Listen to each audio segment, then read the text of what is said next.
The movie starts with a woman weeping in pain. It seems as though she has given up on life. The woman's name is Robin, and she's an actress. In the past, she used to be a very famous and beautiful actress. Now, she is almost 44 years old with no job or source of income. She has 2 kids but is always very lonely. Her financial condition is also very troubling, and she's ready to take up any kind of job to survive. Al used to be Robin's manager and longtime agent ever since the beginning of her career, and he always supported her in every single situation. He used to bring her lots of proposals from prominent directors and producers, but after Robin mishandled all of them, Al gave up. Now, Al has come once again with a project. After considering her situation, he has decided to make her a single proposal. Once again, Robin is unsure of whether she wants to do the movie or not. Annoyed, Al asks for her acceptance because she has nothing going for her. He consoles her, saying that if she doesn't take on this project, she won't get any other offers in the future. Al asks her to meet the director. He wants her to at least discuss the project before rejecting it, and Robin reluctantly agrees. She doesn't want to leave her kids alone.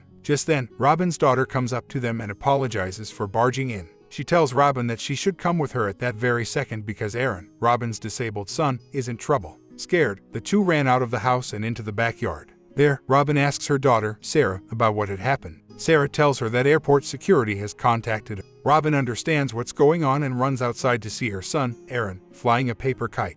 The paper kite seems to disturb the airport security near them. They repeatedly asked Robin not to let that happen. If it did, then they would be asked to move out of their house. Out of fear of getting evicted, Robin yells at Aaron to stop, but he can't hear her properly. Robin immediately runs to Aaron and stops him from flying a paper kite. She then apologizes to the airport security guard and assures him that it will never happen again. Robin instantly takes her children inside the house, and they have their meal together whilst discussing Robin's career opportunities. Seeing that her children need the money, Robin decides to go to the movie studio anyway. The next day, Al and Robin go to Mermount Studios, where they meet the owner of the studio, whose name is Jeff. Jeff is a well-renowned person and knows Robin really well. When Robin and Al sit down, Jeff talks about how Robin is a whole package in the film industry. He appreciates various aspects of her and compliments her beauty, knowledge, attitude, and talents. Then, Jeff begins to list all of the ways Robin ruined her career. He talks about how her anxiety, depression, and suffering made her life so much worse. That's why he wants to offer Robin her very last proposal.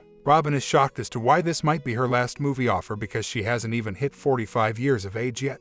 In turn, Jeff retorts that the industry has changed a lot. They need new actors with scandals surrounding them, and since Robin is old now, no one will ever hire her. When asked about the project, Robin is told that she has to play a fictionalized version of herself as an aging actress with a reputation for being fickle and unreliable. Jeff offers to buy her likeness and digitize her into a computer-animated version of herself in exchange for a hefty sum of money. By the end, Robin is really offended by the way Jeff talks about her but stays silent anyway. Continuing on, Jeff tells Robin that if she agrees to the project at hand, then she must agree to never work for anyone else. She will be banned from acting ever again. He then tries to lure her by saying that if she agrees, they'll give her so much money that she won't ever have to worry about working again. Hearing all of this, Robin becomes upset and outright rejects Jeff's offer. She and Al just walk out of the studio. After that weird incident, Robin goes back home and takes Aaron to his aunt doctor, whose name is Dr. Barker. He examines Aaron and explains to Robin that her son's condition is not very good. He even goes so far as to say that it will only get worse from. Aaron suffers from Usher syndrome, which is slowly destroying his sight and hearing. Despite the help of Dr. Barker, Robin is barely able to halt the deadly effects of her son's condition now that it is sliding into its terminal stage. Robin has no options left. Her son's condition is worsening, and she has no way to save him. So after initially turning down Jeff's offer, Robin reconsiders it once again. She realizes that she may never be able to find work in the future with the emergence of new technology. Because of this, she agrees to sell the film rights to her digital image to Mermount Studios. In exchange, she demands a large amount of money which the studio agrees to give her. Eventually, Robin signs the contract with Mermount. Soon after, she is taken to a lab where her body is digitally scanned. There, she meets a man who is a scanner at the Mermount lab. The man's name happens to be Christopher Ryan, and he used to be a great cinematographer. In the past, he and Robin had done a lot of great movies together. Al finally confesses his love for her while Christopher scans her body. He then says that he will continue to love her forever. The two become very emotional during this testament. They start to remember every moment they've shared and start crying. Robin's scan is finally complete. With the digitized version, the studio will be able to make films starring her while only using computer-generated characters. After scanning her whole body, many different versions of her are created. Since then, Robin's virtual persona has become the star of a very popular science fiction action film franchise, named Rebel Robot Robin. This franchise gains a lot of success and is featured in excerpts of Metropolis, RUR, Dr. Strangelove, and Children of Men. 20 years pass, and Robin's contract is about to expire. She travels to Abraham City, where she will speak at Murmount's entertainment conference called the Futurological Congress in the Hotel Murmount, Nagasaki. She's also looking to renew her now expired contract there. Abraham City is an animated city with everything one could ever want. The place has been created from the figments of people's imaginations, where anyone can become an animated avatar of themselves. But in order to enter this magical city, people are required to use hallucinogenic drugs that allow their minds to enter an illusory state.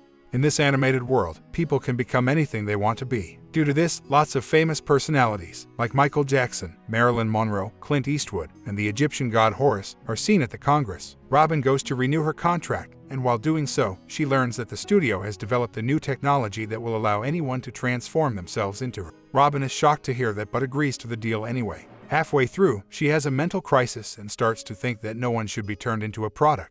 After the renewal, Robin is asked to speak to the public at Congress once more. There, she publicly tells everyone what she thinks. This startles and upsets the hosts, judges, and council members of Congress. Before they get to criticize her, Congress is ambushed by a group of rebels, terrorists, and protesters ideologically opposed to the technology industry. During the attack, the head of Congress, who is the animated version of Steve Jobs, is assassinated. Robin is somehow rescued and protected by Dylan Truliner, who was Murmount's lead animator for her films. She is relieved to have been saved, and together, they escape.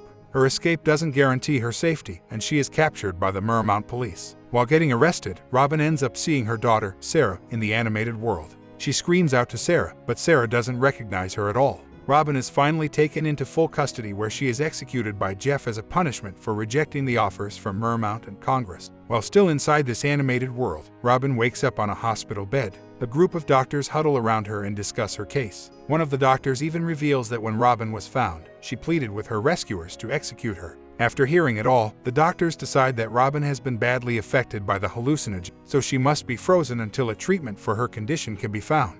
Robin is resurrected in the animated world after 20 years, but she has no recollection of the Congress incident. She reunites with Dylan, who tells her that technology has improved a lot. Anything is possible now. In this world, people can take on whatever form they wish and live happily ever after. Soon, Dylan and Robin fall in love and take a journey through a beautiful, imaginary world. Even after seeing all this, Robin is desperate to return to the real world. She wants to go to her son, Aaron. The only way to do that is to use a capsule that Dylan was given by Murmount as a reward for his 20 years of service. Sadly, the capsule is only powerful enough for one person, and Dylan doesn't have any more of those. Since he loves her a lot, Dylan readily gives it to Robin and begs her not to find him in the real world. Robin takes the pill and enters the unanimated real world, but the world is no longer as it once was. She's now in a dystopian world filled with chaos and suffering.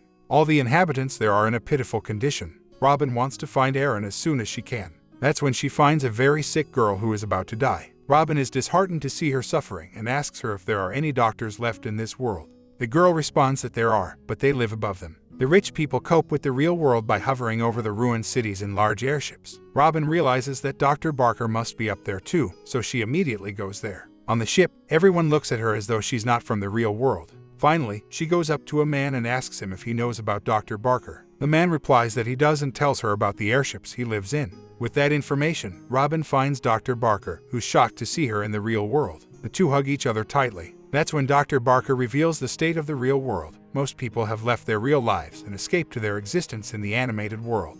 Wanting to find Aaron, Robin asks the doctor if he knows where her son is. She is devastated to learn that Aaron entered the animated world only 6 months ago, but his condition had left him virtually blind and deaf by that time. Dr. Barker tells Robin what Aaron went through in his life in the real world. He adds that Aaron waited for her for a very long time but finally decided to leave this real world after realizing Robin would never come back.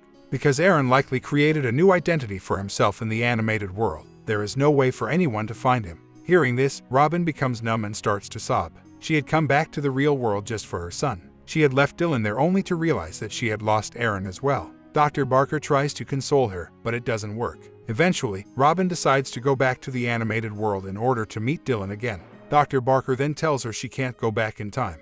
While Robin can return to an animated existence, she cannot return to the one she left behind, including Dylan, because that world was not real. It was simply created by her consciousness. Dr. Barker continues to explain that it's virtually impossible for her to go back to the place she came from. He then tells Robin that she should go wherever her mind takes her. She will have a consciousness completely different from the one she had before. Robin's past is dead now, so she should create a new place to go. After telling her all this, Dr. Barker gives Robin an inhalation ampoule that will allow her to return to the animated world once again. Robin finally takes it and experiences a vivid vision based on her son's life. She sees herself being born and also sees a very young Aaron in front of her. She witnesses all of his life events, including the first time he sees his mother, being taken to Dr. Barker, watching his mother leave for Congress, and discovering her in suspended animation. The ampoule takes its full effect, and Robin leaves the real world forever. In the end, Robin discovers Aaron in the middle of an animated desert and feels as though her life is complete.